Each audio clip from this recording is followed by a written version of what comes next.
Godless beings dance around the roaring fire, surrounded by nature, covering only their loins. They've donned their horns and headdress.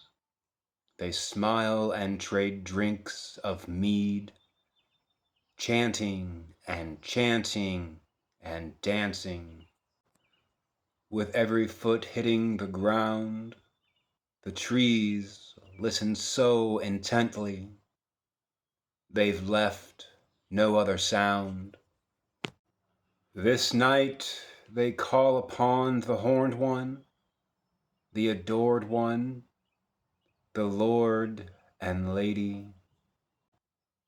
They beat the skins rhythmically underneath the full moonlight, dancing like possessed beings, chanting and panting and playing in the dirt.